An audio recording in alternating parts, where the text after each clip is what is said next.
इस पर चर्चा करेंगे। इससे पूर्व प्लेटो के जो काव्य संबंधी विचार है और अरस्तु का अनुकरण सिद्धांत जो है उस पर भी वीडियोस उपलब्ध है, जिसका लिंक आपको डिस्क्रिप्शन में मिल जाएगा, वहां जाकर आप लेक्चर जो है वो देख सकते हैं। तो आगे बात करते हैं अरस्तु का त्रासदी सिद्धांत। त्रासदी जो है वो ग्रीक साहित्य की एक बहुत ही महत्वपूर्ण विधा है, जिसका विशुद्ध विवेचन अरस्तु ने अपनी बहुत ही महत्वपूर्ण रचना पेरिपोइथिकेस में किया है।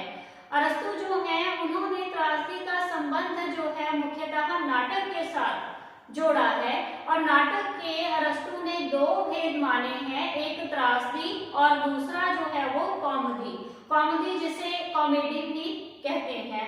त्रासदी जो है उसमें त्रास और करुण भावों का उद्रेक होता है, और जो कॉमेडी है उसमें हर्ष और हास्य जैसे भावों का उद्रेक होता है। और दोनों में से जो ज्यादा महत्वपूर्ण माना है अरस्तु ने वो त्रासदी को ही माना है। और त्रासदी का विवेचन करते हुए इन्होंने अपनी रचना पेरिपोइथिकेस में भी लिखा है कि किसी गंभीर स्वतः पूर्ण निश्चित आयाम से युक्त कार्य की अनुकृति जो है वो त्रासदी है। क्योंकि गंभीर स्वतः पूर्ण इसे माना है गंभीर, क्योंकि त्रासदी का संबंध जो है वो किसी न किसी दुखद घटना के साथ होता है। आगे इस पर हम विस्तार से चर्चा करेंगे। इससे पहले जो प्लेटो थे उनकी विचारधारा क्या थी और दोनों किस तरह से एक दूसरे के साथ सहमत नहीं थे, प्लेटो और अरस्तु, उस पर थोड़ी सी बात कर लेते हैं। इससे पूर्व हमने जो सिद्धांत पढ़े थे, चाहे वो काव्य को लेकर हो या अनुकरण को लेकर हो, उसमें हमने देखा था कि जो प्लेटो और अरस्तु जो हैं उन दोनों की विचारधारा जो है वो एक दूसरे से नहीं मिलती थी। ठीक है, प्लेटो जो थे वो अरस्तु के गुरु थे, फिर भी क्या है अरस्तु ने उनके विचारों का खंडन किया है, और त्रासदी को लेकर भी यही हुआ। प्लेटो जो थे वो त्रासदी को मानवीय वासनाओं को जागृत करने वाला मानते थे, और उनका मानना था कि ये जो मानवीय वासनाएं हैं उनका दमन नहीं करती बल्कि उनका पोषण करती है और उसे संचित करती हैं। और इसके विपरीत जो अरस्तु थे उन्होंने माना है कि त्रासदी जो है वो मानवीय वासनाएं जो है उनका शमन करती हैं और मन को संतुलित करती हैं। तो इस तरह से त्रासदी संबंधी जो सिद्धांत है उनमें भी दोनों की विचारधारा आपस में नहीं मिलती थी। ठीक है, तो आगे जो है त्रासदी संबंधी जो विवेचन है उसका आधार अरस्तु जो थे उन्होंने कहाँ से प्राप्त किया ये भी क्लियर होना चाहिए। तो त्रासदी संबंधी विवेचन जो है अरस्तु ने होमर के महाकाव्यों से और एस्किलस, यूरिपिडीज और सोफोक्लिस जैसे जो नाटककार हैं उनके नाटकों से क्या है त्रासदी संबंधी आधार जो है वो ग्रहण किए हैं। तो ये आप लोगों ने ध्यान में रखना है, एक तो होमर के महाकाव्यों से, और तीन नाटककार हुए हैं एस्किलस, यूरिपिडीज और सोफोक्लिस, ये ध्यान में रखना है। आगे जो है त्रासदी की जो प्रमुख विशेषताएं हैं उन पर चर्चा करते हैं।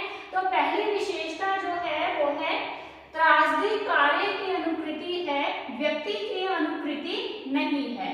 ठीक है, त्रासदी इसमें क्या है कार्य व्यापार को महत्व दिया गया है, कार्य व्यापार जिसे एक्शन कह देते हैं। ठीक है, और त्रासदी को क्या कहा है कि ये व्यक्ति की अनुकृति नहीं है, व्यक्ति द्वारा जो क्रियाकलाप किए जा रहे हैं, जो क्रिया व्यापार किया जा रहा है उसकी अनुकृति है।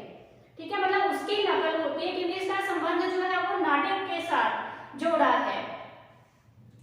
दूसरी विशेषता है त्रासदी में वर्णित कार्य गंभीर तथा स्वतः पूर्ण होता है। ठीक है, त्रासदी जिसका संबंध जो है वो किसी न किसी दुखद घटना के साथ होता है, इसीलिए कहा गया है कि त्रासदी में वर्णित जो भी कार्य है वो गंभीर होगा। ठीक है, ये नहीं है कि कोई हास्यास्पद बातों का वर्णन किया जाएगा त्रासदी में, ऐसा नहीं है। उसमें जो भी कार्य व्यापार है वो गंभीर होगा और स्वतः पूर्ण होता है, मतलब किसी अन्य तत्व पर निर्भर नहीं करती है जो त्रासदी है। तीसरी विशेषता है इसमें जीवन व्यापार वर्णनात्मक रूप में नहीं होता बल्कि यह प्रदर्शन के रूप में प्रस्तुत किया जाता है, प्रदर्शन के रूप में। ठीक है, मतलब अभिनय के द्वारा प्रस्तुत किया जाता है, क्योंकि नाटक में क्या है, श्रव्य नाटक भी होते हैं और दृश्य नाटक भी होते हैं। ठीक है, ज्यादा महत्वपूर्ण क्या है, दृश्य नाटक माने गए हैं, जिसे आप सामने, जिन घटनाओं को आप सामने घटित होता हुआ देखते हो, जितना वो प्रभाव आपके मन पर डालेंगे उतना प्रभाव वर्णनात्मक रूप से अगर किसी घटना को बताया जा रहा है तो उतनी प्रभावशाली नहीं, वो शैली उतनी प्रभावशाली नहीं होगी जितनी कि प्रदर्शन के द्वारा जिस बात को समझाया जा सकता है या जिससे प्रभावित किया जा सकता है दूसरों को। ठीक है, तो नाटक से संबंधित है। अगली विशेषता है त्रासदी की शैली अलंकार पूर्ण होती है। अलंकार पूर्ण होती है, इसमें क्या है, शैली, क्योंकि संवाद भी इसमें होते हैं। ठीक है, तो शैली क्या है, अलंकार पूर्ण होती है। और इन्होंने भाषा के बारे में, अरस्तु जो है उन्होंने छंदोबद्ध भाषा के प्रयोग की बात की है और पद्यात्मक जो है शैली को ज्यादा महत्व दिया है। इसीलिए इन्होंने माना है कि त्रासदी की जो भी शैली है वो अलंकार पूर्ण होनी चाहिए। आगे है, इसमें करुणा और त्रास का उद्रेक होता है। ठीक है, त्रासदी को तभी सफल माना जाएगा जब वो दर्शकों के मन में करुणा और त्रास को जागृत करेगी। आगे है, त्रासदी द्वारा मनोविकारों का उचित विवेचन किया जाता है। ठीक है, त्रासदी द्वारा मनोविकारों का उचित विवेचन किया जाता है। त्रासदी का संबंध जो है वो विवेचन से भी जोड़ा गया है, जिसे कैथारसिस भी कह देते हैं। उसमें क्या होता है, मतलब रेचन औषधि के द्वारा जब शारीरिक मल का निष्कासन होता है तो जिस तरह से शरीर स्वस्थ होता है, उसी प्रकार से त्रासदी जो है वो मनोविकारों का विवेचन करती है, मतलब शुद्ध करती है। आगे है, त्रासदी का क्षेत्र तथा विस्तार निश्चित होता है। ठीक है, निश्चित होगा तभी त्रासदी को सफल माना जाएगा। तो ये कुछ विशेषताएं हैं, इन्हें ध्यान में रखना है। आगे जो है, अरस्तु उन्होंने त्रासदी के प्रमुख 6 तत्व माने हैं। 6 तत्व कौन कौन से हैं? एक तो है कथानक, दूसरा है चरित्र, तीसरा है विचार, चौथा पद विन्यास, पांचवा है दृश्य विधान और छठा है गीत। ठीक है, तो सबसे पहले आ जाता है कथानक। कथानक जो है, जिसे त्रासदी की आत्मा भी कहा गया है। कथानक का अर्थ क्या होता है, जो भी त्रासदी है उसका विषय वस्तु या फिर घटना विन्यास।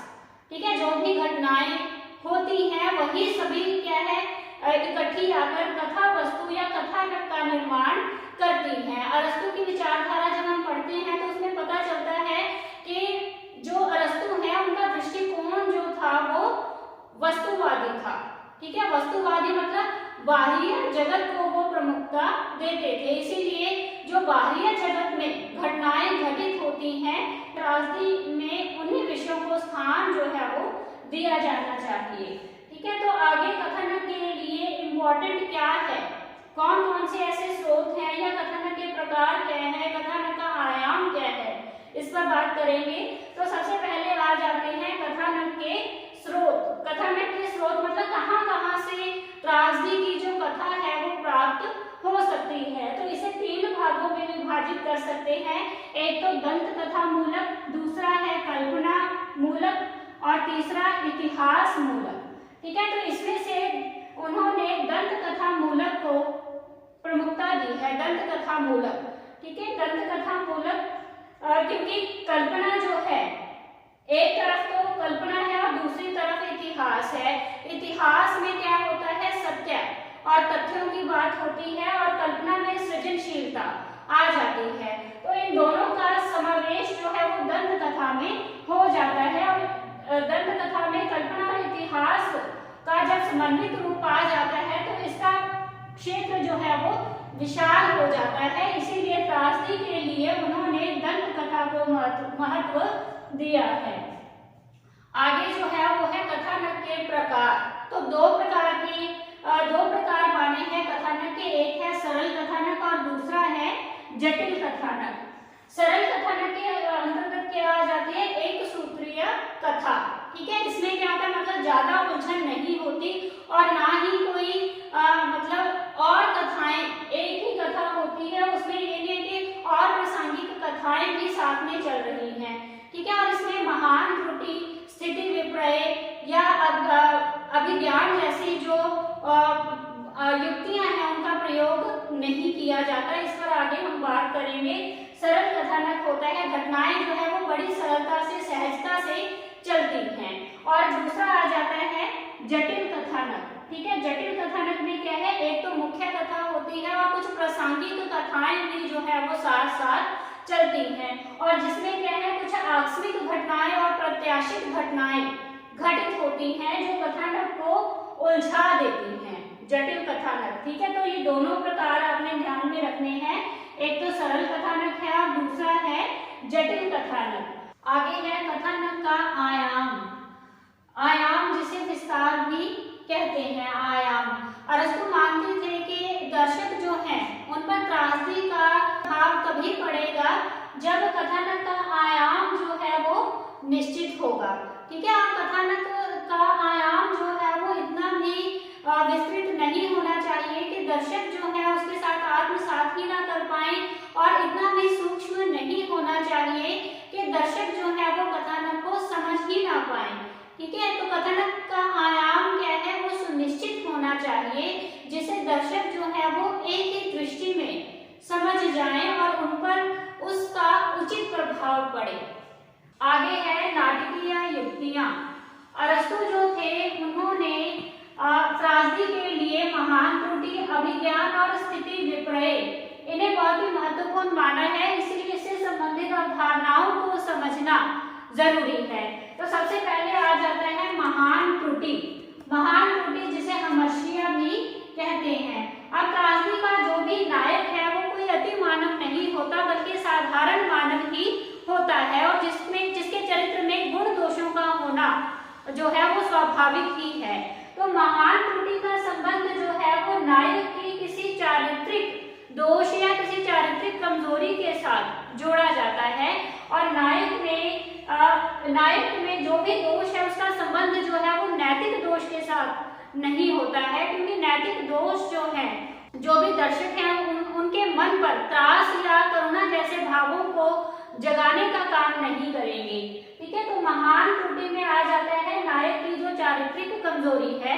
इसे समझने के लिए जो शेक्सपियर का नाटक है ओथेलो, उसकी उदाहरण आप लोग लिख सकते हो।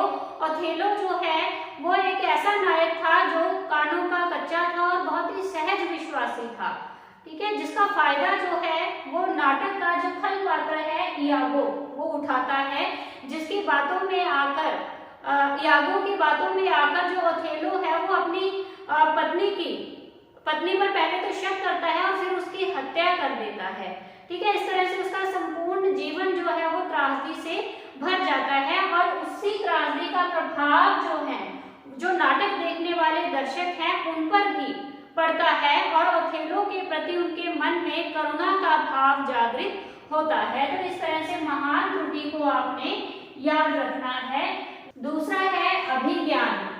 अभिज्ञान की स्थिति कहाँ पर उत्पन्न होती है, जहां पर अचानक से ऐसी घटना के बारे में पता चले जिसका पूर्व ज्ञान ना हो, जिसके बारे में पहले से कोई भी जानकारी ना हो।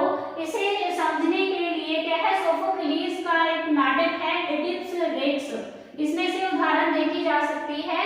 सोफोक्लिस द्वारा लिखित जो नाटक है एडिप्स रेक्स, इसका नायक जो है एडिप्स है, जो बचपन से ही अपने माता पिता से बिछुड़ जाता है, ठीक है। आगे चलकर क्या है, अपने पिता के साथ ही इसका युद्ध होता है और युद्ध में ये अपने पिता को ही मार देता है। उसके बाद अपनी माता के साथ ही जो है इसका विवाह हो जाता है, ठीक है। और उसके बाद इन्हें संतान भी उत्पन्न होती है, और जब उसे इस बात का पता चलता है कि जो भी घटनाक्रम चला था कि उसने अपने पिता को ही मार डाला और उसके बाद अपनी माता के साथ ही विवाह कर लिया और उसके बाद संतान भी हो गई, जब उसे पूरी घटना का पता चलता है तो उसके मन में आत्मग्लानि पैदा होती है और वो त्रासदी से भर जाता है, ठीक है। मतलब जो घटना घटित हुई है उसके बारे में उसे पहले कुछ भी पूर्व ज्ञान कुछ भी नहीं नहीं था, कुछ भी नहीं पता था, अचानक से पता चलता है।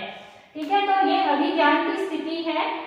तीसरी स्थिति जो है वो है स्थिति विपर्य। विपर्य का अर्थ क्या होता है? उलटफेर। ठीक है, मतलब जो भी कथा वस्तु है वो एक निश्चित दिशा की ओर जा रही थी और अचानक से ही वो विपरीत दिशा की ओर मुड़ जाए, तो वहां पर स्थिति विपर्य होता है। इसके लिए आप श्री राम के जीवन से जुड़ी हुई जो घटना है वो भी देख सकते हो, जहां पर उनका राज्याभिषेक होना होता है, परंतु अचानक ऐसी घटना घटित होती है कि राज्याभिषेक होने की जगह उन्हें वनवास के लिए जाना पड़ता है।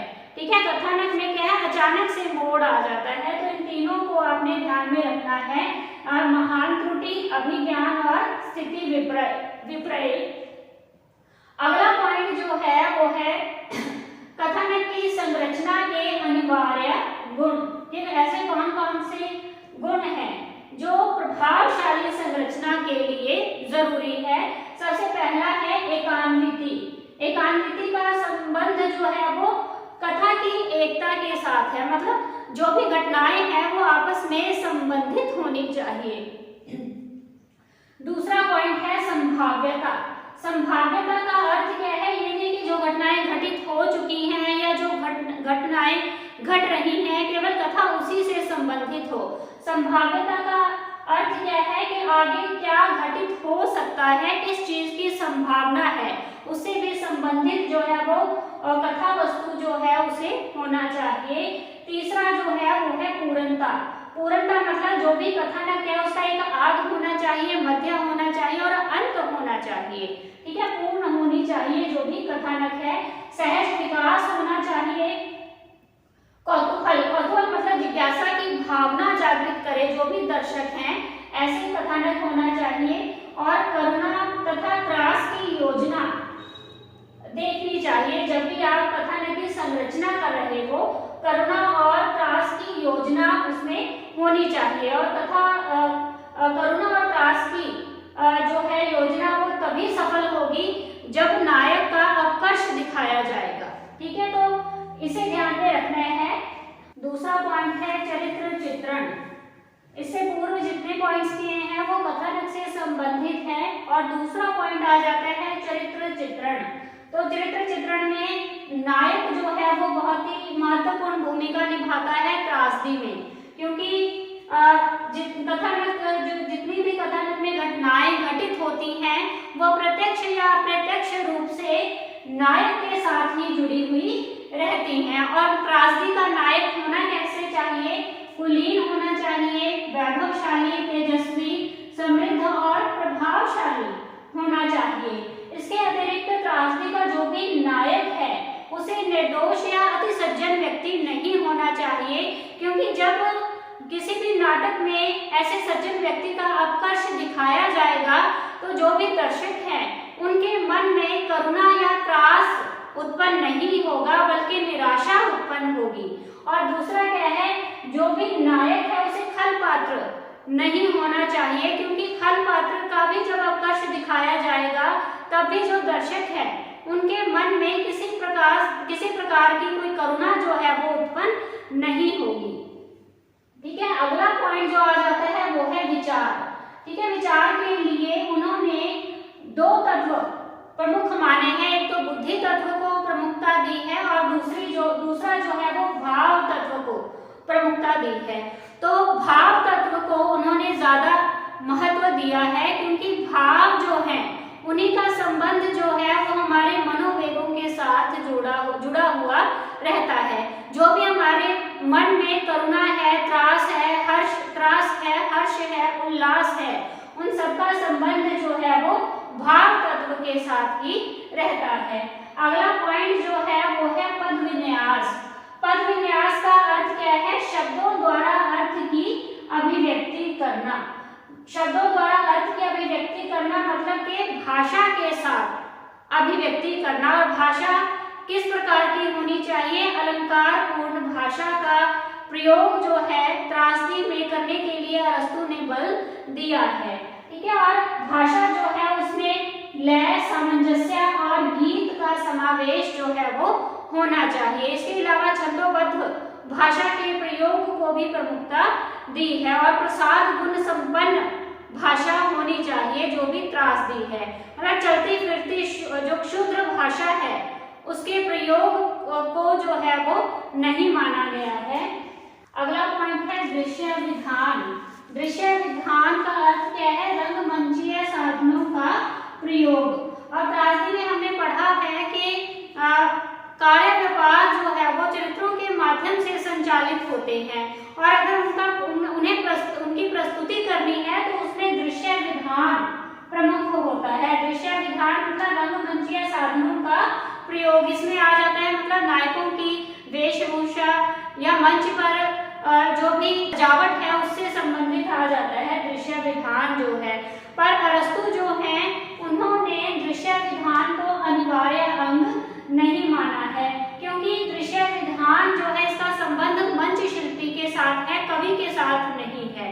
केवल जो भी सजावट है वो करुणा या त्रास जगाने में महत्वपूर्ण नहीं है, बल्कि कवि या जो लेखक है वो किस तरह से भावों की अभिव्यक्ति कर रहा है वो ज्यादा महत्व रखती है अरस्तु के अनुसार। अगला पॉइंट है गीत। तो जितने भी ग्रीक नाटक लिखे जाते हैं उनमें जो गायक है उनका समूह होता है जिसे कोरस कह दिया जाता है। तो इन गायकों का काम क्या है? जो नाटक में पूर्व घटित घटनाएं हैं उनके बारे में गीतों के माध्यम से जानकारी देना रहता है, या ऐसी घटनाएं जो दृश्य के माध्यम से चित्रित नहीं की जा सकती उन्हें क्या है? गीत के माध्यम से बताया जाता है। इसे वृंदगान भी कह देते हैं। तो ये सभी जो हैं ये त्रासदी के प्रमुख तत्व हैं। तो आज इस वीडियो में हम इतना ही पढ़ेंगे। अगर आपको वीडियो अच्छी लगी तो वीडियो को लाइक जरूर कीजिए और साथ ही कमेंट करके फीडबैक जरूर दीजिए।